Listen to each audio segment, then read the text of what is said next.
Hi, everybody. Welcome back to the Scenic Route Astrology. If you're new here, my name is Makayla Davis. I'm an evolutionary and predictive astrologer, psychic medium, and channel. And today I'm coming on quickly. This isn't going to be as long as my other videos, but to talk about the Chiron North Node conjunction in Aries.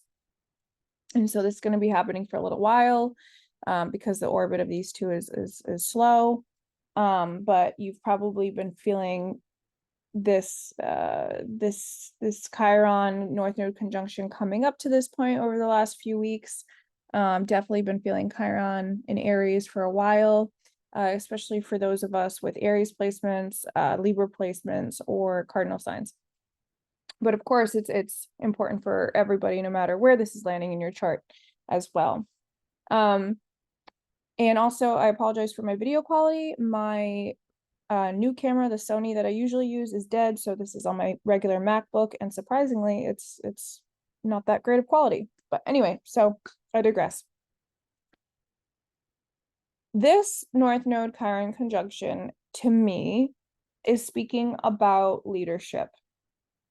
And I want to dive into the psychology behind all this and what I mean about leadership, in our personal lives. And so last summer, I had put out a video about bullying and harassment, which was, I probably should have named the title something else, to be a little bit more clear and coherent about what the video actually was about. But what I saw happening ahead of us, like now coming into this summer and the astrology that we're experiencing now, was these dynamics around what it means to have good quality leadership in our life, elect good quality leaders, or also become them, right, in our own personal lives. And if you think about it, this can be perfect for parenting, right? When you need to be a leader, and a good example, like for your children, or if you're a teacher, or if you're a spiritual coach, or any type of coach, right? If you head the team of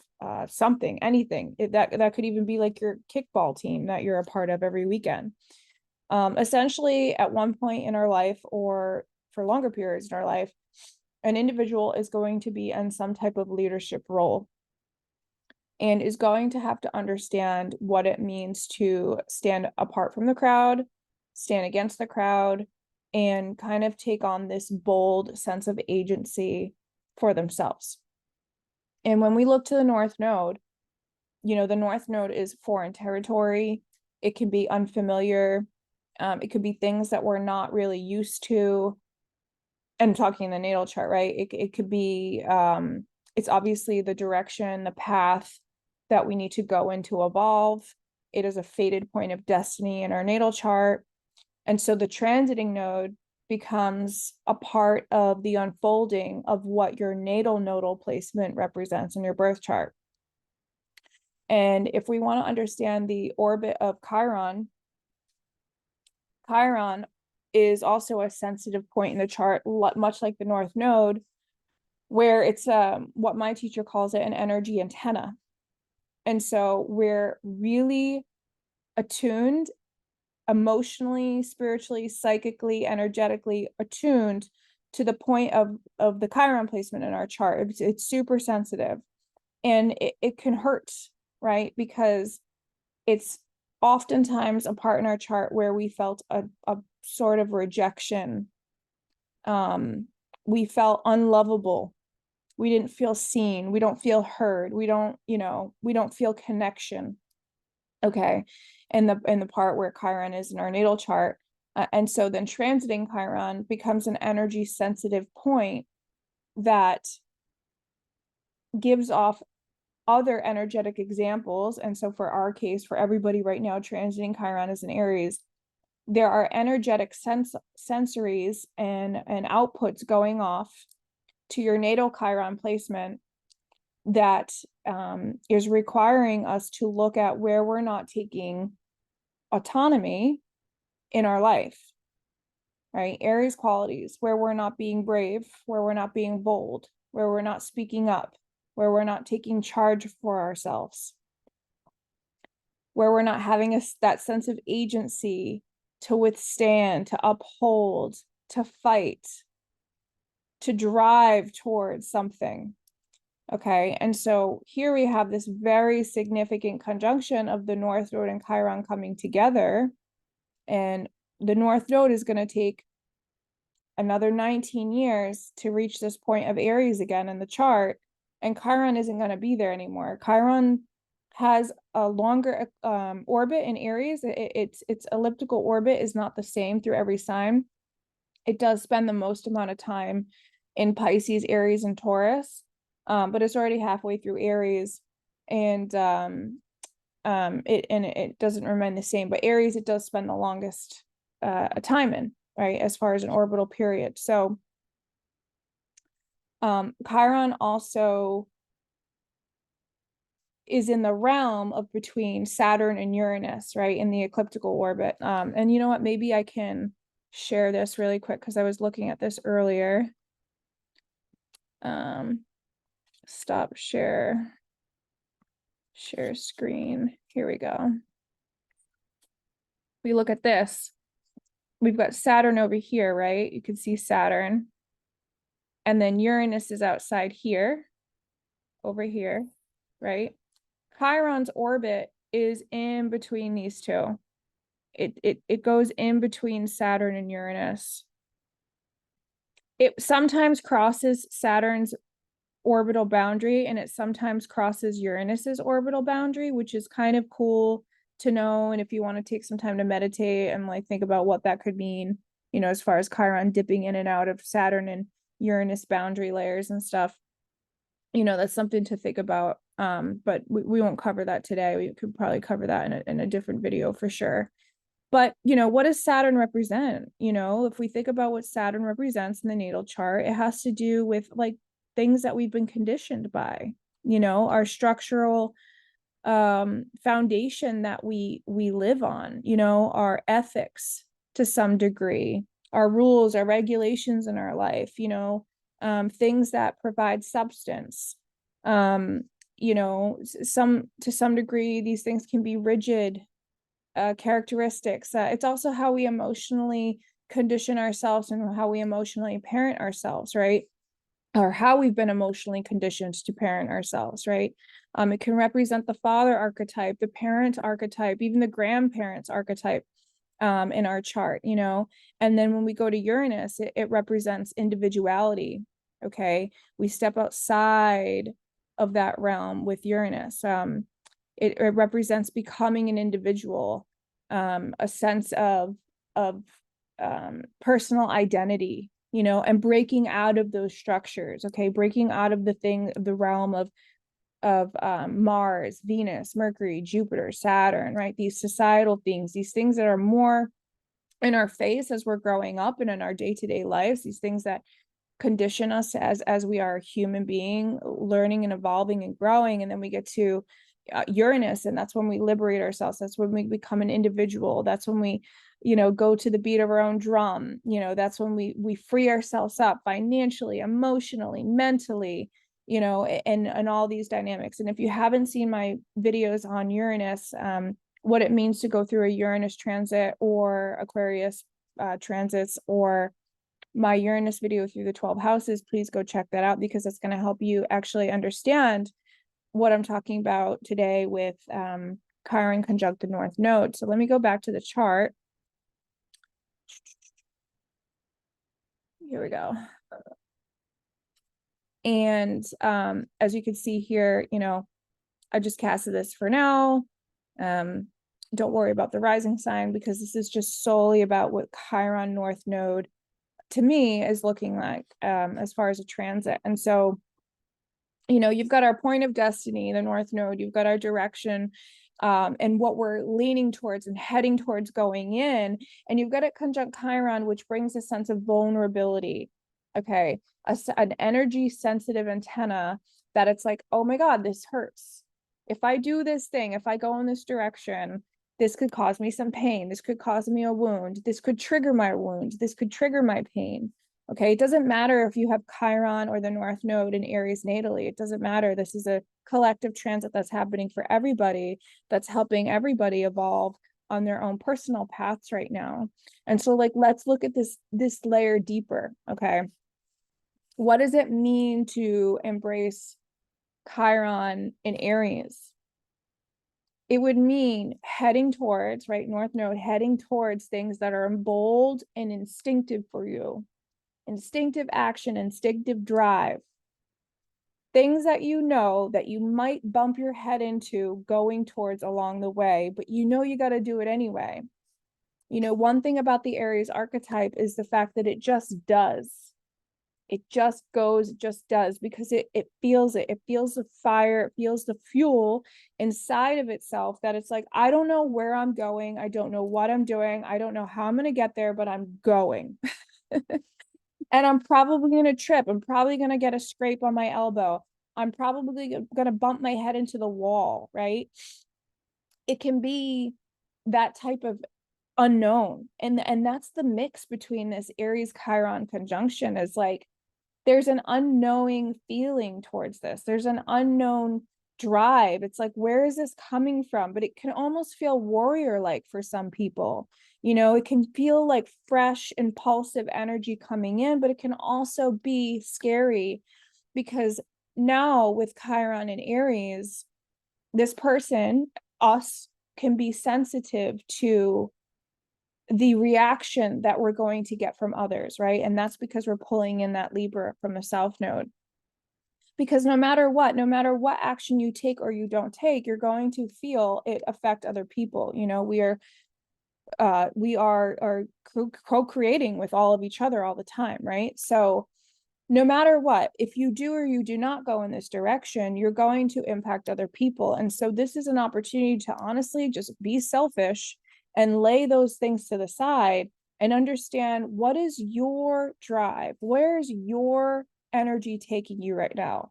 What do you want for yourself and your life?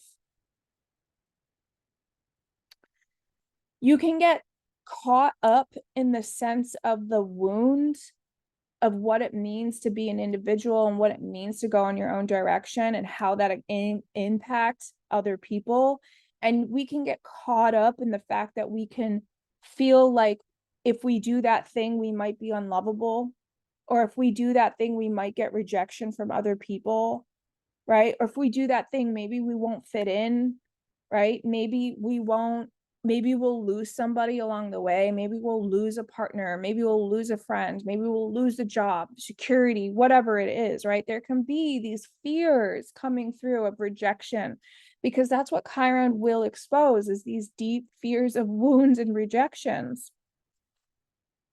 But the healing process, the only way to heal this and the only way to navigate through this kind of transit is to go through it. You have to reintegrate the fear, you have to reintegrate the wound, and you have to rewrite the story.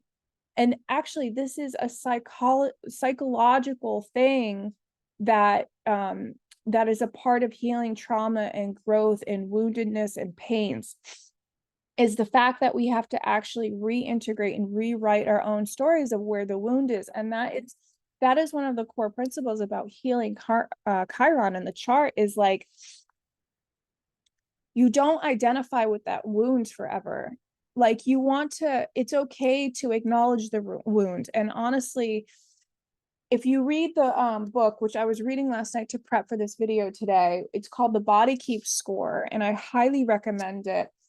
You know, and if you look at what true leadership means and what it means to be a true leader, it means that you're rooted in a realistic approach, right? You're able to face any sense of crisis. And I'm putting it in quotes because crisis might not actually be crisis. It just might feel that way because we're reacting to a prior life or earlier life circumstance, okay? But true leadership and taking leadership in your life and stepping into your own agency, stepping into that North Node, right?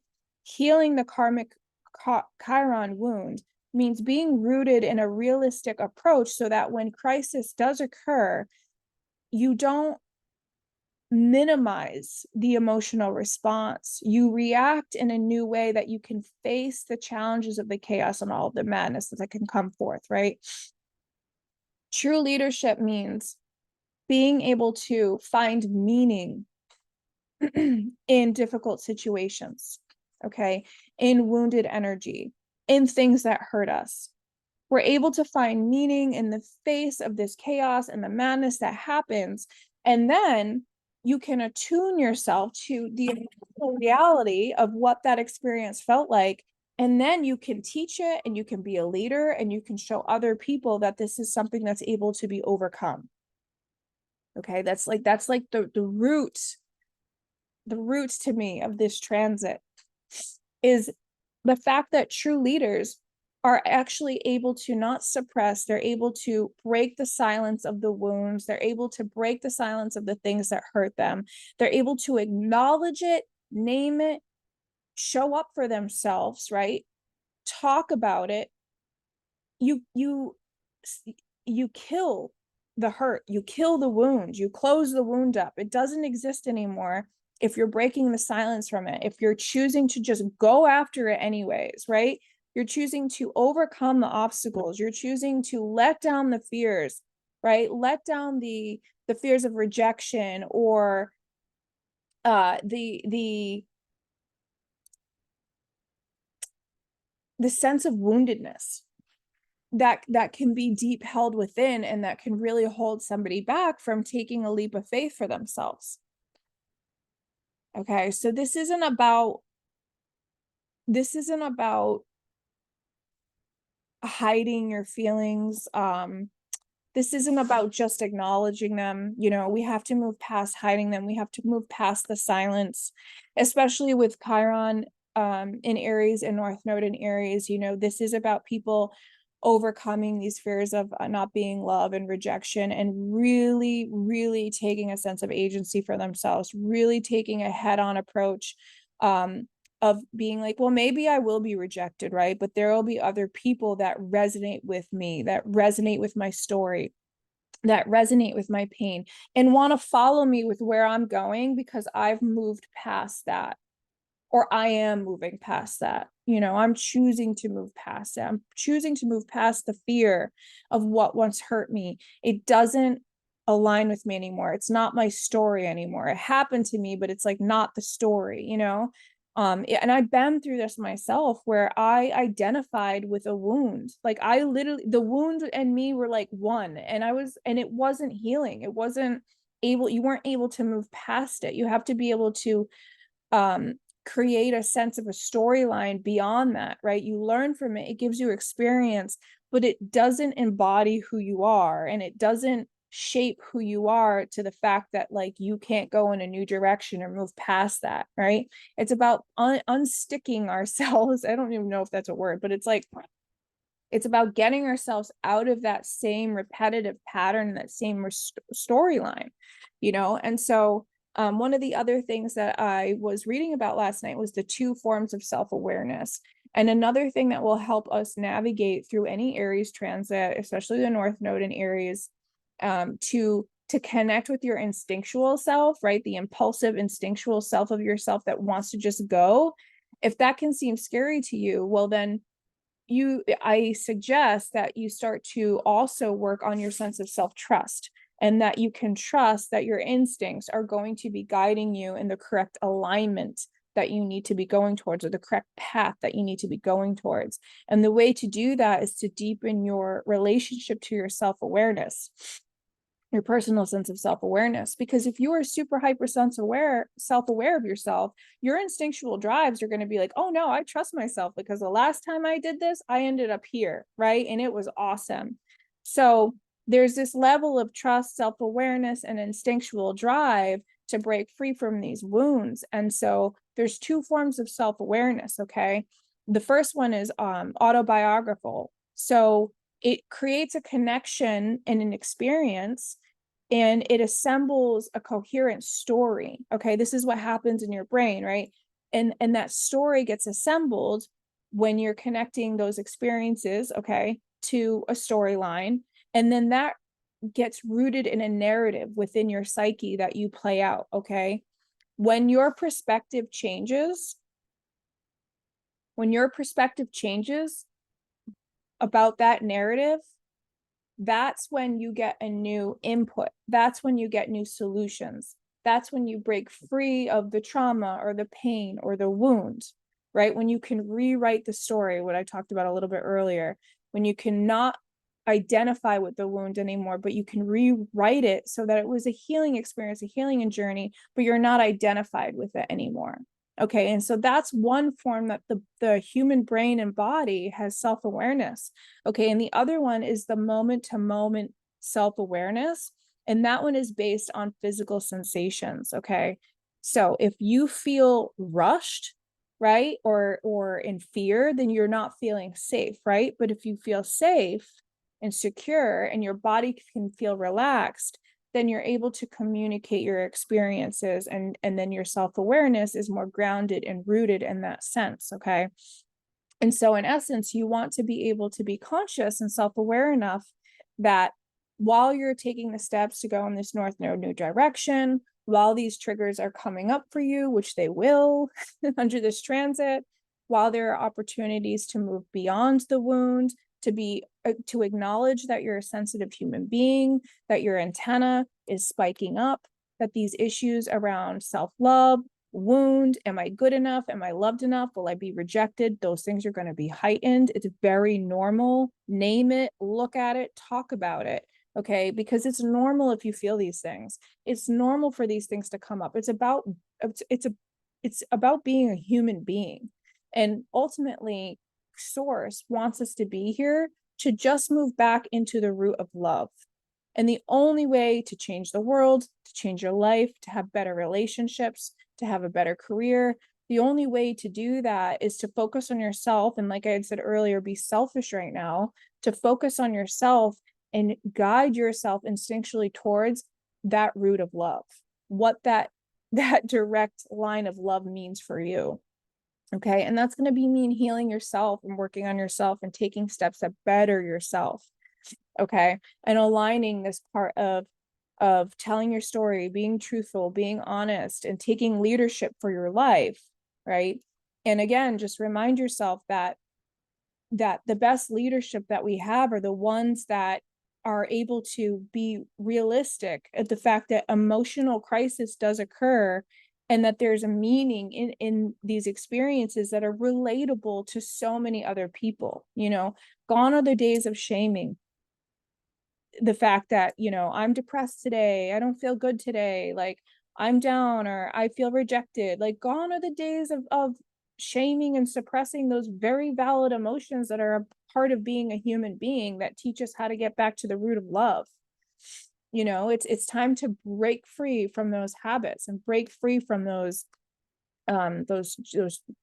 chastity belts, essentially, of shame and guilt and pain and sorrow.